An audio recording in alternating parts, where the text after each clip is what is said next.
Yes, Himanshu, I'm audible.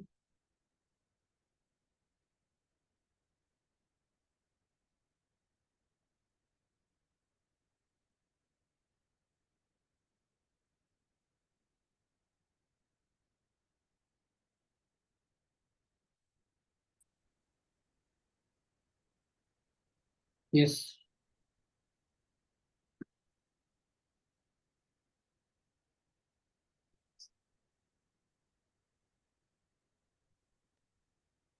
Good evening. Good evening, Himanshu. Yes. पूरा तैयार करके आए हैं आप? पढ़ लिया सब कुछ? हाँ फिर सब कुछ तो नहीं पढ़ा लेकिन काफी कुछ कर लिया मैंने। एनवायरमेंट पढ़ा है? एनवायरमेंट थोड़ा सा एनवायरमेंटल इंजीनियरिंग के पर्सपेक्टिव से पढ़ के आया है, मतलब थोड़ा बहुत। देखो, मैं एक बात बता देता हूँ इसमें, क्योंकि जितने तैयारी करा रहा हूँ हम्म, उनको एनवायरमेंट, इसमें जो सिलेबस है, जो आप जो और एग्जाम के इंटरव्यू देते हो जैसे बीआरसी वगैरह, ये बिल्कुल डिफरेंट है, ठीक है ना। हम्म, इसमें 60 से 70 हम्म, परसेंट आपका एनवायरमेंट और करंट एनवायरमेंट पॉल्यूशन वो पूछा जाएगा। ओके। तो अभी मैंने एनवायरमेंट में जैसे स्पीसीज होगी, उसके बाद की स्टोन स्पीसीज, और उसके बाद जैसे एलियन स्पीसीज होती हैं, नहीं, वो तो इस इसकी तरीके से नहीं बहुत सारी। पूछेंगे। नहीं, वो उस तरह से तो नहीं करना, वो आपको पूरा अंदर नहीं जाना। आप बेसिक, जैसे मैं अच्छा, आपको वो बता आपके देता हूँ। मतलब वही आपकी पीडीएफ वगैरह में मैंने देखा था, उसका थोड़ा हल्का फुल्का होगा, तो उनको डिटेल में स्टडी कर लिया बस, है, तो ये सब कुछ कर नहीं, रखा है। उसका बेसिक जो पीडीएफ है दोनों, जैसे मैं आपको बता देता हूँ, जैसे हम्म, एनवायरनमेंट है, ठीक है ना। अभी करंट में एनवायरनमेंट की कौन सी स्कीम्स चल रही हैं, एनवायरनमेंट क्या अच्छा है, स्कीम्स हुआ। एनवायरनमेंट एज ए साइंटिस्ट आप एनवायरनमेंट को कैसे कंट्रोल करोगे, उसके जो पॉल्यूशन एनवायरनमेंट में फैल रहे हैं उनको कैसे कंट्रोल करोगे, इस तरह से आपको आंसर देने हैं, ठीक है ना। वाटर पॉल्यूशन है, सीपीसीबी का मेन रोल क्या है, वाटर पॉल्यूशन, एयर पॉल्यूशन। अब एज ए साइंटिस्ट आप कैसे कंट्रोल करोगे, आपके पास मेरिट डिमेरिट क्या है, लिमिटेशन क्या है, इस तरह से आपको आंसर को कलेक्ट करना है। उसके अंदर जैसे इकोसिस्टम चलेगा, इकोसिस्टम की डिजीज, वो कुछ नहीं पूछेंगे, वो ऐसा नहीं पूछेंगे। ओके। बेसिक आइडिया, जैसे पॉल्यूशन है, पॉल्यूशन कितने टाइप्स का है, उनके क्या है, क्या मेजरमेंट है, क्या यूनिट है, कैसे आप कंट्रोल करोगे, इस तरह से आपको देख रहा है, उसमें सब चीज है। अब जैसे इन्वायरमेंटल है, ओके सर। इन्वायरमेंट डे कब मनाया जाता है, इन्वायरमेंटल डे 5 जून को है, उसकी थीम क्या है, मोटो क्या ओके। है, उसके स्लोगन क्या है। वर्ल्ड अर्थ डे है 22 अप्रैल, 22 मई बायोडाइवर्सिटी डे है, उनकी थीम क्या है। अभी G20 हुआ था, G20 में एनवायरनमेंट को बहुत ज्यादा फोकस किया गया था, दिल्ली में हुआ था, तो कंट्रियों ने क्या, उनका रोल, मेन विजन पर्पज क्या था इन्वायरमेंट के लिए, इस तरह से आपको करना है। COP 26 है, कॉप ओके। 27 है, COP 28 है, कॉन्फ्रेंस ऑफ पार्टी, तो उनके क्या है, तो वो मैं आपको भेज दूंगा, पर्सनल भेज दूंगा, मैंने नए करंट नोट्स बनाए हुए हैं, ठीक है, पेज बाय लिख के, ठीक हो गया सर। है ना, तो उनको आप करना। हम्म, क्योंकि 67% यही क्वेश्चन पूछे जाते हैं, क्योंकि 20 मार्क्स का इंटरव्यू है, तो उसमें यही रहेगा मेन। वो दो पीडीएफ है, ओके उसको सर। आप कर लीजिए, लेकिन उसमें से हम्म, यही सारी चीजें कीजिए बेसिक। ओके, मतलब बेसिक बेसिक कर लो, ज्यादा डीप नहीं जाऊँ उसमें। हाँ, डीप नहीं, जैसे ये डिजीज आप बहुत अंदर जा रहे हो, ये मत कीजिए, आप ऊपर ऊपर कर लीजिए, जैसे टाइप्स क्या है, कंट्रोल, वो अभी मैं क्वेश्चन करूंगा ना। अभी मैंने बहुत सारे नए क्वेश्चन हम्म, बनाए हैं, उससे आपको सारा आइडिया लग जाएगा, ओके। ठीक है ना। ये सब स्टार्ट करते हैं अपना बेसिक। हम्म, अभी अब आप जो अभी जो डे बचे हैं, आज 22 हो गया, ठीक है, फिनिश है, तो इसके हम्म, बाद जो डे हैं, तो आपका कब है, 6 को है, 7? मेरा 6। 6 को है, तो अभी बीच में आपका कोई गैप तो नहीं, आप कहीं जाएंगे तो नहीं? ना ना, कहीं भी नहीं जाऊंगा। तो आप कंटिन्यू अब रखना अपना, ठीक है ना। ठीक हो गया। ठीक है, okay, let be start, briefly introduce yourself. My name is Himanshu Papne. I am from Uttarakhand, Almora district, and I have done my schooling from Uttarakhand itself, from Rajiv Gandhi Navodaya Vidyalaya, Uttarakhand. And thereafter, I did my graduation, that is BSc Honors Chemistry from Khalsa College, University of Delhi. And after that, I have done my post graduation from IIT Bombay. My hobbies include playing cricket and watching movie. And apart from that, recently I have started a little bit of coding, that is in Python. Yeah, that's it. Yes, good. ये आपकी hobby है, इस पे आपने work किया है? हाँ, थोड़ा सा। Which type of movie would you like to that?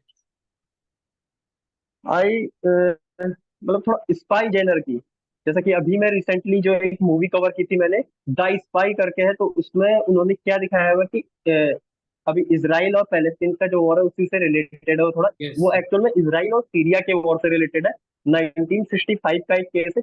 Koli एहिन करके उनका एक मतलब इसराइल का एक स्पाई होता है जिसको वो भेजते हैं डेमस्कस सीरिया में। वो वहां से क्या करता है, खुफिया जानकारी इसराइल को देता है। तो ऐसी ऐसी होते होते 4 साल का ऑपरेशन होता है, लेकिन फाइनली वो दमस्कस में पकड़ा जाता है और उसको वहां हैंग कर देते हैं। लेकिन उसकी जो स्टोरी है उससे काफी ज्यादा सीख देखने को मिलती है।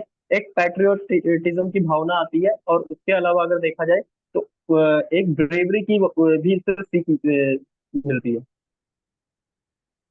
Yes. Good. Next, you are playing cricket, your second hobby. What is cricket? How do you hmm. Feel about cricket? Sir mainly cricket, हर गेम की तरफ क्रिकेट में भी क्या रहती है आपकी, दो टीम्स रहती है। हर टीम में खिलाड़ी आपके कितने भी हो सकते हैं, लेकिन एक टाइम पे क्या हो सकता है, हर टीम में 11 खिलाड़ी खेल सकते हैं। ठीक है। तो वहां पे क्या रहता है, मेनली दो टीम्स रहती है, एक बॉलिंग टीम होगी, एक बैटिंग टीम होगी। बैटिंग टीम के दो खिलाड़ी एक टाइम पे, एक रनिंग हैंड साइड पे होगा, एक आपके बैटिंग साइड पे होगा, जो बैट से एक्चुअली क्या करते हैं, बॉल को प्लेस करते हैं डिफरेंट डायरेक्शन में। वहां पे क्या रहती है, एक बाउंड्री रहती है। अगर बाउंड्री को आपकी बॉल डायरेक्ट क्रॉस कर जाती है तो उसे 6 रन का या 6 स्कोर आप कुछ भी बोल दीजिए, वहां पे आपको 6 रन दिए जाते हैं। और उसके अलावा अगर आपकी बॉल टिप खा के आती है, मतलब पहले बाउंड्री के आगे टिप खा ले उसके बाद जाए, तो उसके 4 रन काउंट किए जाते हैं। उसके अलावा अगर बीच में पकड़ लिया जाए तो आप इन बिटवीन 1 to 4 रन आप उसमें कवर कर सकते हैं। उसके अलावा यहाँ पे अगर आप इन बिटवीन अगर बीच में रह जाते हैं और कीपर बॉल को पकड़ के अगर आप वहां पे स्टंप मारता है, तो वहां पे रन आउट वगैरह का फंडा भी इस तरीके से रहता है। काफी ब्रॉड गेम है, और इंडिया में काफी ज्यादा पसंदीदा खेल है, मतलब काफी फेमस गेम है इंडिया में। यस। ये तो बेसिक हो गया क्रिकेट जो आप फील करते हैं। Yes sir. इसका क्या, what is the history of cricket in the world? Sir history of cricket, mainly जो क्रिकेट जो गेम है ये इजाद हुआ है इंग्लैंड से। इंग्लैंड में पहले खेला जाता था। उसके बाद इंग्लैंड की जो कॉलोनीज थी, वहां पे जो अंग्रेज आए, उन्होंने अपने मनोरंजन के लिए क्या किया, यहाँ पे क्रिकेट को मतलब फैलाना, उसका उसको प्रोपेगेट करना स्टार्ट किया। और इनिशियली क्या होता था, वो अपनी बैटिंग, वो सिर्फ क्या पसंद करते थे, बैटिंग करना। इसी चक्कर में वो क्या करते थे, यहाँ के लोगों को क्रिकेट मतलब बॉलिंग सिखाते थे मेनली। और इसी तरीके से उनकी कॉलोनीज में फेमस हुआ। इसीलिए आज हम देखते हैं जितने भी हमारे जो डेवलप्ड कंट्रीज हैं, उनमें सिर्फ हमें सिर्फ एक कंट्री देखने को मिलता है, इंग्लैंड, जहाँ पे क्रिकेट खेला जाता है, और वहीं से वो गेम इजाद भी होता है। उसके अलावा बाकी जितनी कंट्रीज है वो सब क्या है, आपकी जो इंग्लैंड की कॉलोनीज है, वहां पे क्रिकेट खेला जाए। यस। इसके अलावा टाइम टू टाइम यहाँ पे रूल्स चेंज हुए, जैसे पिच की डायमेंशन फिक्स कर दी गई। और उसके अलावा वहाँ पे जो आपका 30 यार्ड्स का घेरा, वो गेम में आया धीरे धीरे। पावर प्लेस गेम में आया। उसके अलावा जो आपकी स्टम्प्स की लेंथ होती है वो धीरे धीरे, उनकी जो चौड़ाई है वो गेम में आई। तो धीरे धीरे यहाँ पे रूल्स आए। उसके अलावा हेलमेट को कंपल्सन कर दिया गया 1975 के बाद ऐसे। तो yes. Good. Next is your name is Himanshu Papne. How do you feel about yes sir. Himanshu? Explain की 50 वर्ड्स। Okay sir. तो अगर हिमांशु को अगर आप दो हिस्सों में तोड़ देना, तो हिम प्लस अंश, तो यहाँ से काफी एक सिंपल डेफिनेशन देखने को मिलती है कि पीस ऑफ आइस, यानी कि एक हिसाब से कूलनेस को, एक कूल माइंड को दर्शाता है हिमांशु नाम। और इसके अलावा देखा जाए तो हिंदी में हिमांशु पर्यायवाची शब्द है चंद्रमा का। ये सर, यहाँ से इसके दो अर्थ निकल के आते हैं। तो yes. Good. What is your 5 strongness and 5 weakness? Strongness, I am hard working,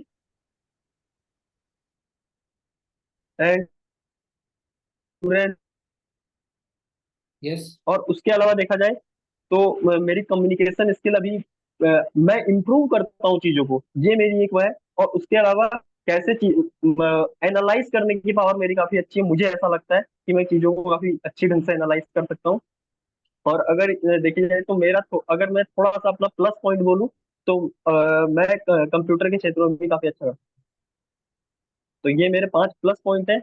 अगर नेगेटिव्स की बात की जाए तो एज सच सर कोई निगेटिव मुझे लगता नहीं कि लेकिन अगर कोई होता भी है, अगर कोई मुझे ऐसे रिकमेंड करता है सामने से कि ये चीज पे तुम्हें इम्प्रूव करना चाहिए, तो मैं उसे श्योरली इम्प्रूव करने की कोशिश करता हूँ। Yes, good. Next, you are from Rishikesh Uttarakhand. Yes, how do feel about no Uttarakhand? Sir, Ranikhet Uttarakhand. Yes, Ranikhet. Yes, Ranikhet yes. Uttarakhand. How do feel about Uttarakhand? Sir Uttarakhand, एक पहाड़ी क्षेत्र है, पहाड़ी राज्य है। उसके अलावा अगर बात की जाए तो 9 नवंबर 2000 को उत्तराखंड को उत्तर प्रदेश से अलग किया गया था। और उसके बाद इनिशियली इसका नाम उत्तरांचल था, लेकिन 1 जनवरी 2007 को इसका नाम बदलकर उत्तराखंड कर दिया गया था। जो उत्तराखंड के जो क्रांतिकारी थे, जिन्होंने उत्तराखंड के अलग राज्य के लिए मांग की थी उत्तराखंड आंदोलन के थ्रू, तो उनके रिस्पेक्ट में उनको कंट्रीब्यूट करने के लिए उत्तरांचल का नाम बदल के उत्तराखंड कर दिया गया। तो ये एक मेन रीजन है। उसके अलावा अगर देखा जाए तो उत्तराखंड की इकोनॉमी में कंट्रीब्यूट करने के लिए, कंट्रीब्यूट करने वाले जो मेजर एरियाज हैं उनमें अगर देखा जाए तो पहला आपका एरिया आता है कृषि। उसके अलावा यहाँ पे पर्यटन, पर्यटन का काफी बढ़िया वो है, टूरिज्म का।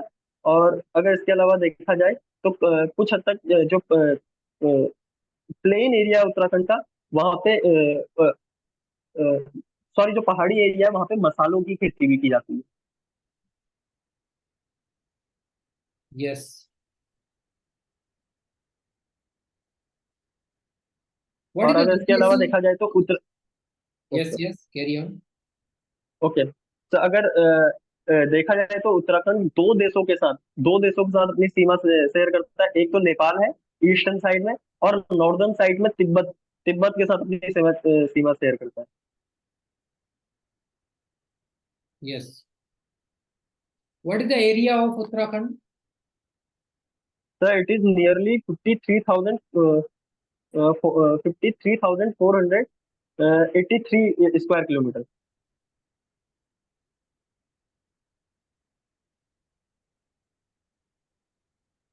Yes. What the literacy rate of Uttarakhand? What the measurement of literacy rate in India? Sir literacy rate, sir literacy rate मुझे करेक्टली पता नहीं है, लेकिन उत्तराखंड अगर स्टेट्स की बात की जाए तो सर थर्ड नंबर पे अभी उत्तराखंड है लिटरेसी रेट में,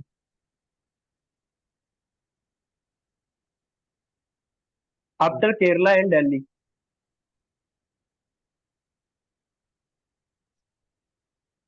Uttarakhand area is 53,483।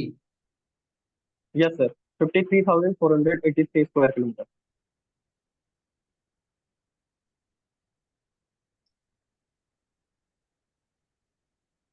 Yes, literacy rate is 78%। 78.82। Okay, 78%। What is the highest rate, literacy rate in Uttarakhand? Which district? Sir I have no idea, maybe there are, Yes, but yes, मतलब मैं Dehradun. कोई, okay, Dehradun 84, 2.5%. Okay. Lowest, Udham sir Singh, lowest में भी Uttarkashi. Udham Singh Nagar. Okay sir, Udham Singh.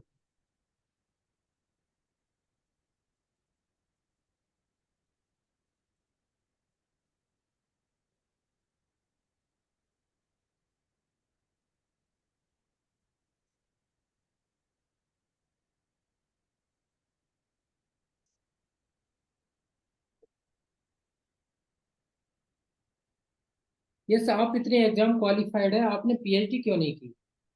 Why did join PhD? Sir मतलब जब मैं MSc में गया तो उस टाइम पे मैंने चीजों के बारे में बहुत ज्यादा सोचा था, और उसके बाद मैं इस कंक्लूजन पे निकला कि इसके बाद हमारे पास मेनली दो रास्ते बचते हैं कि एक तो हम गवर्नमेंट जॉब की ओर जाए, और या फिर हम क्या कर ले पीएचडी कर ले, जो अच्छे रास्ते निकलते हैं। उसके अलावा प्राइवेट जॉब का सेक्टर हमेशा खुला रहता है, लेकिन मैं हमेशा से चाहता था कि मैं गवर्नमेंट सेक्टर में कुछ अच्छा करूँ और गवर्नमेंट के लिए कुछ काम करूँ, क्योंकि गवर्नमेंट के लिए कुछ करना एक प्राइड की बात होती है। और उसके अलावा अगर मैं बोलूँ कि मुझे ऐसा लगता था कि जो मेरी नॉलेज है मैं उसे गवर्नमेंट सेक्टर में एज अ साइंटिस्ट उसे अच्छे से भुला सकता हूँ। तो इसलिए मैंने गवर्नमेंट जॉब की ओर को रुख किया। यस, आपको पीएचडी में मतलब आपको रिसर्च में इंटरेस्ट नहीं है।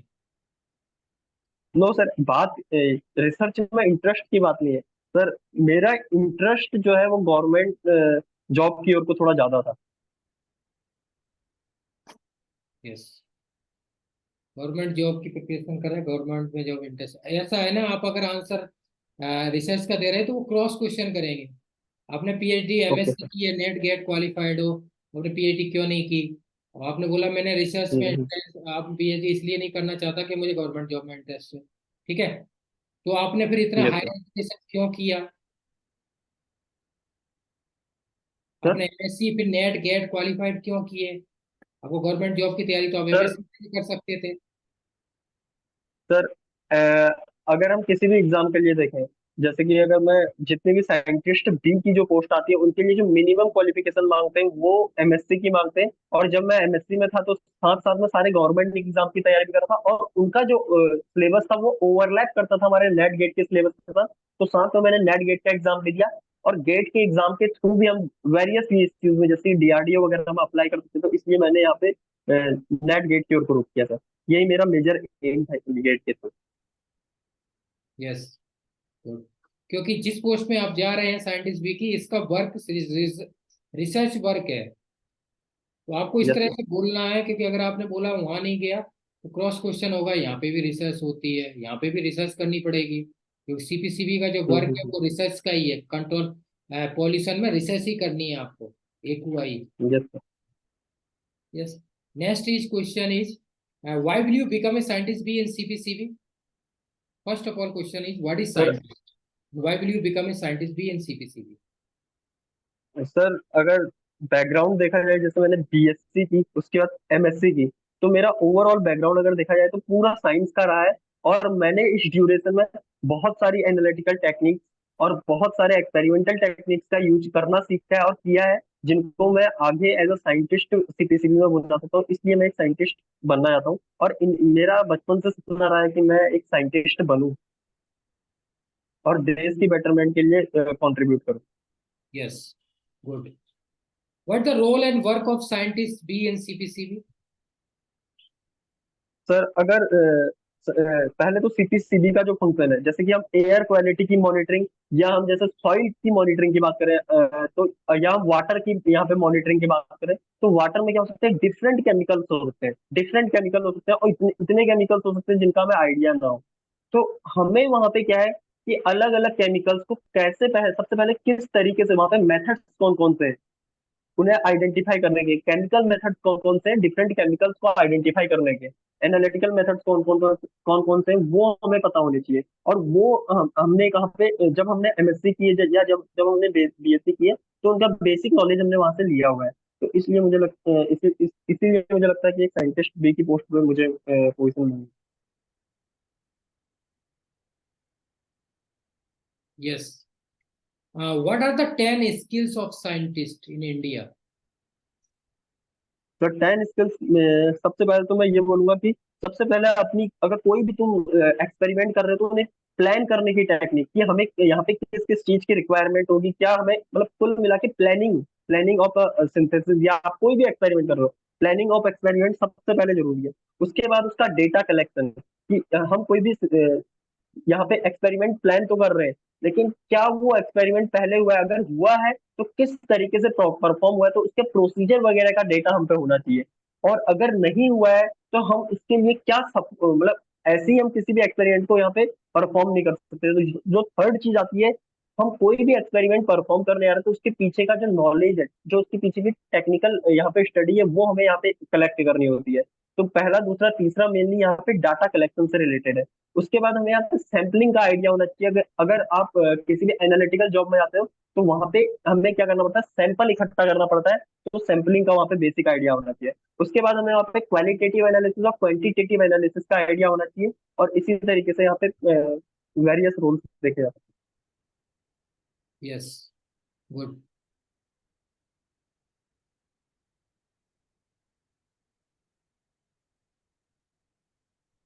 As a scientist, how to control solid waste management in India? What the procedure from your side? तो सॉलिड वेस्ट मैनेजमेंट, ऐसा कोई आइडिया नहीं है सर मुझे, सॉलिड वेस्ट मैनेजमेंट। यस, आप देखना इसको क्वेश्चन को, ठीक है ना। ओके सर, एक बार हल्का आइडिया दे दो कि सॉलिड वेस्ट होता क्या है, तो उसके बाद में भी मैं। सॉलिड वेस्ट जो, जैसे पॉलीथीन है, बॉटल्स है, सॉलिड है ना, वेस्ट जो हो रही ओके है सर। वेस्ट, सर ये है जो ओके जाता सर, है इनके वाटर, उसको हम मैनेजमेंट के कैसे लिए। मैनेज करेंगे? Yes, recycling. ओके सर, हाँ सर, इनके लिए पहले तो 3R का जो अपना फंडा होता है उसे फॉलो करना पड़ता है, रीयूज, रिसाइकलिंग एंड जो थर्ड R है उसका एक्चुअल फुल फॉर्म मेरे को आ नहीं रहा है। तो 3R का जो फंडा होता है वो हम मैनेज कर सकते हैं। उसके अलावा जो पॉलिथीन में भी क्या होती है, अपनी क्वालिटीज रहती है, high density polythene and low density polythene. तो उनको हम यहाँ पे क्या करते हैं, जैसे लो डेंसिटी आपकी पॉलिथीन रहती है, उनकी एज क्या होती है, थोड़ा कम रहती है, हालांकि उनकी क्वालिटी भी थोड़ा लो होती है, तो हम उनको यूज कर सकते हैं क्योंकि उनको वहां पे डिग्रेडेट करना आसान है। इसके अलावा अगर हम यहाँ पे अगर बात करें तो इन्हें रिप्लेस, अगर मैंडेटरी है तो वहां पे यूज करना पड़ेगा, लेकिन जहाँ पे मैंडेटरी नहीं है वहां पे हम इसको बैन कर सकते हैं डायरेक्ट। तो ये एक इसका अल्टरनेटिव है। और वहां पे जूट बैग्स वगैरह का यूज हम ज्यादा से ज्यादा कर सकते हैं। तो पहला जो यहाँ पे अल्टरनेटिव निकल के आता है वो तो जूट बैग वगैरह ही है, कि हम पॉलिथीन की जगह जूट बैग वगैरह इकट्ठा कर लें। उसके अलावा जैसे कि यहाँ पे हम बाजार वगैरह में जाते हैं सामान खरीदने, तो वहां पे हम वहां से पॉलिथीन या वहां से कैरी बैग लेने के बजाय अपना एक कैरी बैग लेके जा सकते हैं। तो वो एक अल्टरनेटिव हो सकता है अगर मैं ग्राउंड लेवल पे बात करूँ। तो सर बाकी चीजें मैं अगले उसमें आपके साथ डिस्कस करता yes yes, good. As a scientist, how to control river pollution in India, river water pollution in India, हूँ। Okay what the sir, as a procedure? Scientist yes.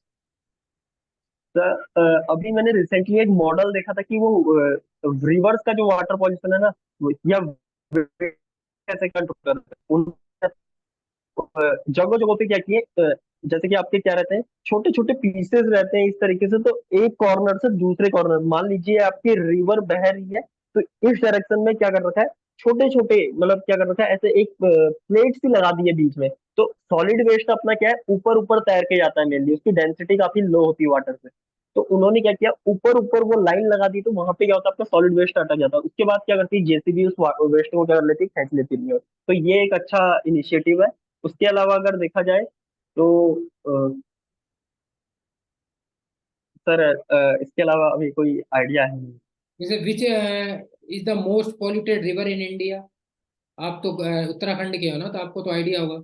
सबसे ज्यादा सर रिवर पॉल्यूटेड इंडिया में कौन सी है? गंगा है।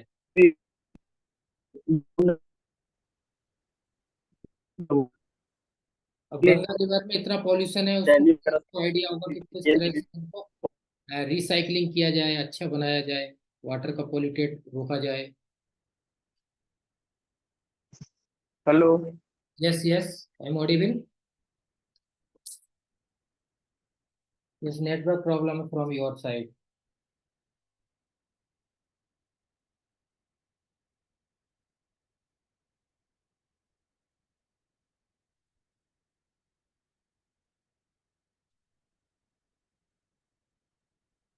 Yes.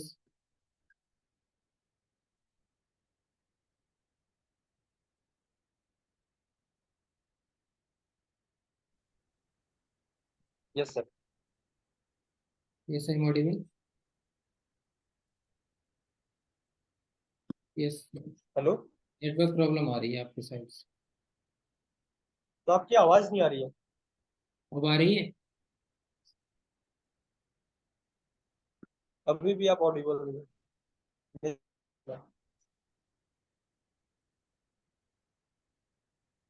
Yes, अब check करना। Yes, now I audible. तो अभी भी आप ऑडिबल नहीं हो, मैं एक बार ज्वाइन आप करता हूँ। रीजॉइन कीजिए, आप रीजॉइन कीजिए, आपके साइड से नेटवर्क प्रॉब्लम आ रही है, वन रीजॉइन। सेकेंड।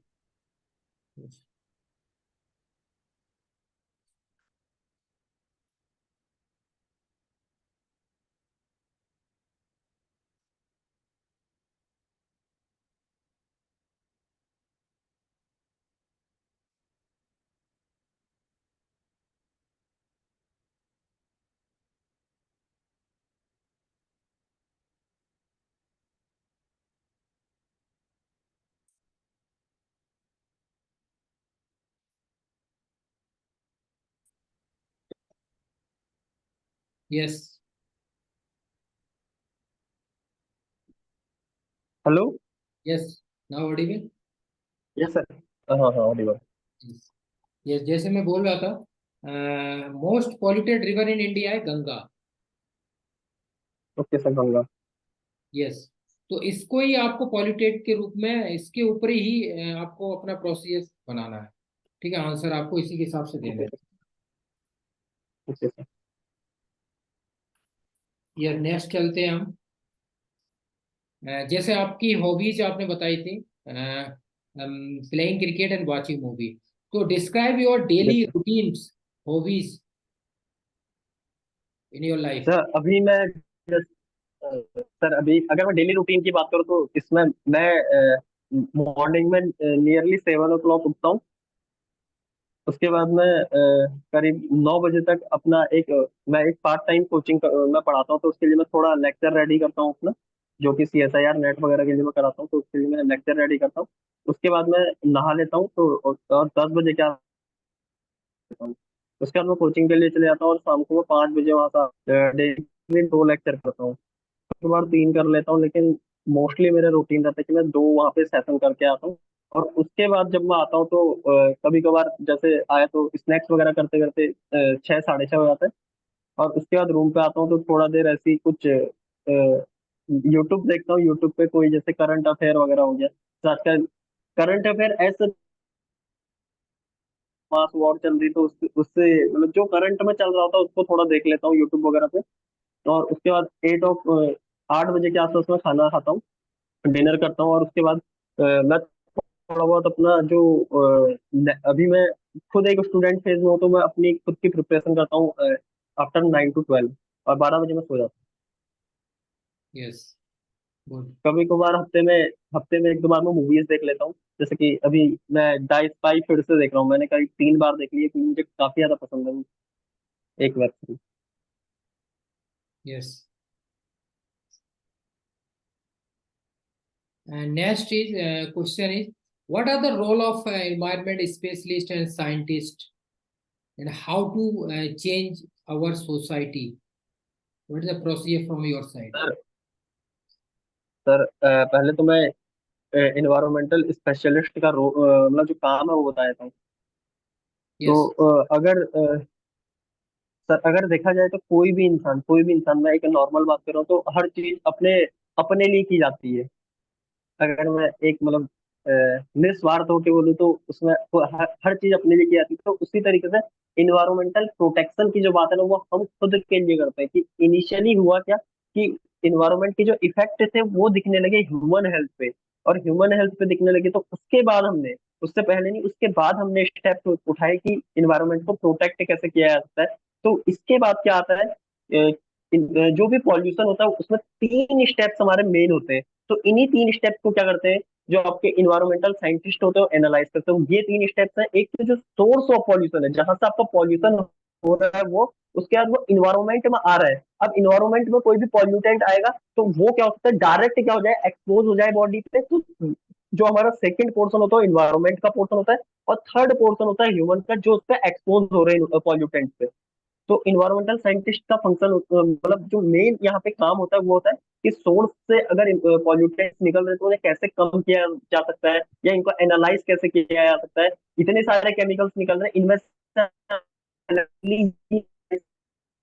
तो ये इसका एनवायरमेंट से जो ह्यूमंस है, यानी कि जो जिन पे एक्सपोज हो रहे हैं पॉल्यूशन, वो डायरेक्ट जो केमिकल आपका से निकल रहा है, सोर्स निकल रहा है, वो डायरेक्ट ह्यूमंस पे जा रहा है। तो उसकी रिएक्शन हो रही है एनवायरमेंट में, जिसे हम फेट ऑफ केमिकल्स बोलते हैं। तो डायरेक्ट ट्रांसपोर्ट है या फेट ऑफ वहाँ पे केमिकल उसके बाद ट्रांसपोर्ट है, तो ये सब कुछ चीज़।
यस,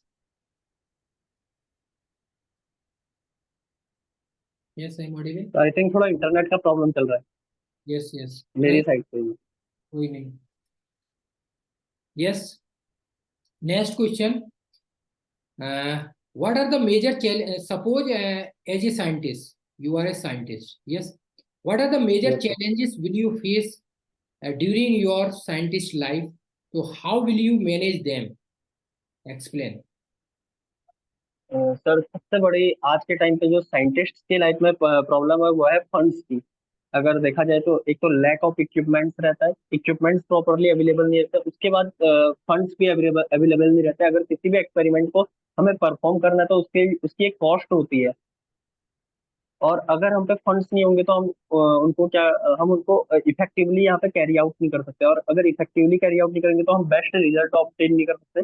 और अगर आपके पास बेस्ट रिजल्ट नहीं होंगे तो उसमें उनका बेस्ट इंटरप्रिटेशन आप नहीं कर सकते। तो सर पहला चैलेंज तो यही रहता है। और इसके बाद अगर इसे ओवरकम कैसे किया जाए, तो ओवरकम करने का एक तरीका है कि हम कोलेबोरेटिव यहाँ पे कोलेबोरेशन में काम करें, कि जैसे कि एक डिपार्टमेंट दूसरे के साथ कोलेबोरेट कर सकता है, तो इस तरीके से फंड्स भी मैनेज हो जाएंगे और मतलब लेस फंड्स में हम ज्यादा काम कर सकते हैं।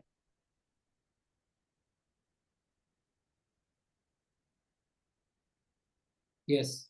Good. Next is environment.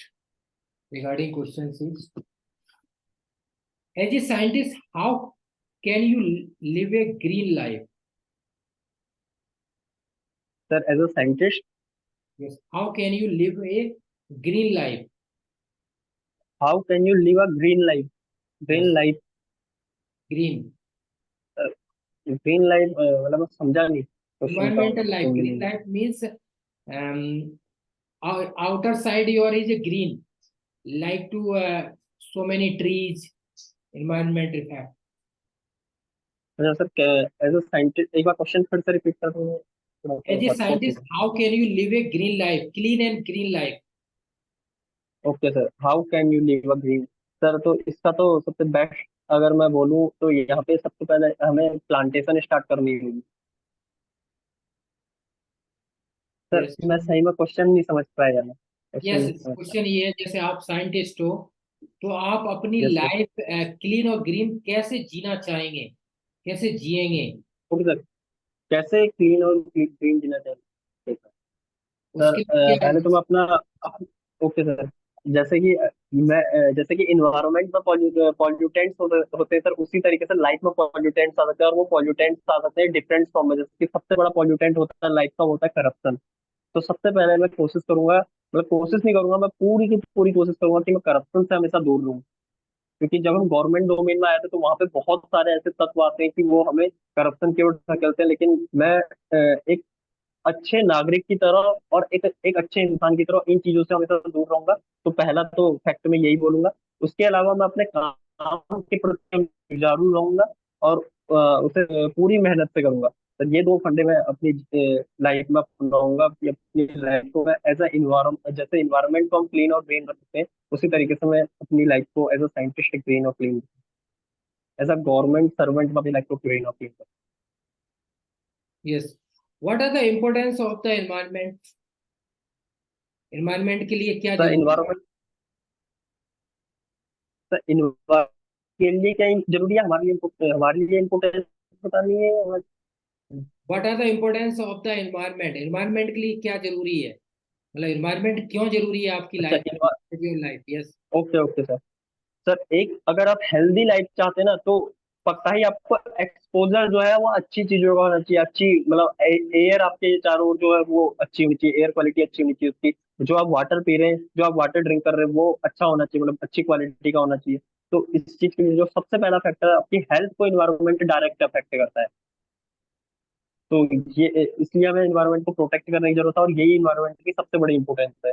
इसके अलावा अगर देखा जाए, सिर्फ ये हमारे लिए नहीं, जो हमारा इकोसिस्टम है यहाँ पे वेरियस एनिमल्स और वेरियस स्पीसीज यहाँ पे प्रेजेंट है। तो वेरियस स्पीसीज की पॉपुलेशन यहाँ पे प्रेजेंट है, तो उनको भी प्रोटेक्ट करने की जिम्मेदारी हमारी है, क्योंकि यहाँ पे पॉल्यूटेंट्स क्रिएट करने वाले सिर्फ और सिर्फ इंसान होते हैं। तो प्रोटेक्ट करने की जिम्मेदारी जो होती है वो भी हमारी होती है। तो सर ये दो फैक्टर मुझे लगते हैं कि काफी रहेंगे इन्वायरमेंट को प्रोटेक्ट करने के। Yes, good. What are the 5 या 10 way to save the environment? तो 5 और 10 वेज। वे, यस। सर पहला तो ये कर सकते हैं हम कि मतलब पहला फैक्टर तो यही रहता है कि हम प्लांटेशन ज्यादा से ज्यादा करें। यस। उसके अलावा कि अगर मैं एज अ केमिस्ट्री की पर्सपेक्टिव से बात करूँ, तो लेस सॉल्वेंट, जो हम रिएक्शंस या कोई भी यहाँ पे इंडस्ट्रियल प्रोसेस कराते हैं, तो वहाँ पे सॉल्वेंट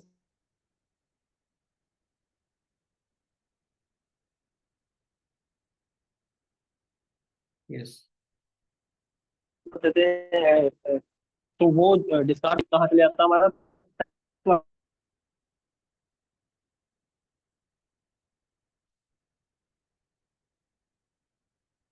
जो उसको उठ जाता है, और वहां से वो वाटर क्या very.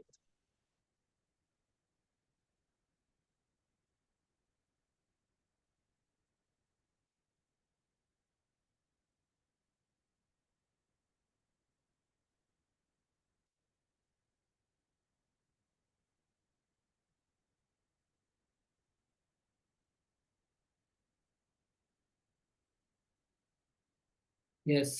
Environment, net CPCB, drawback of CPCB, drawback of NGT. Yes. ये सर तो यस। अब आप कल डिस्कस करेंगे। इंडस्ट्रियल लेवल पे। यस। Okay sir. हाँ, तो आप जो ये क्वेश्चन है ना, इन्हीं को क्वेश्चन को थोड़ा मॉडिफाइड करना थोड़ा, और कि हम और रिवाइज करेंगे, तो इन्हीं के आंसर को आप थोड़ा ओके। गूगल में सर्च करना। बाकी जो है ओके सर। जो पीडीएफ है उनमें थोड़ा स्टडी कीजिए। ठीक है, इसी तरह के आपको बाकी मैं ओके। क्वेश्चन भेज दूंगा, आपको उनके आंसर भी भेज दूंगा, ठीक है ना? Okay sir. तो एक बार एनालिसिस के बेसिस पे आप बता दीजिए कि कैसा मतलब किस तरीके से चल रहा है, मुझे ठीक है। किस किस एरिया में ज्यादा सही, इम्प्रूव करने की जरूरत सही है।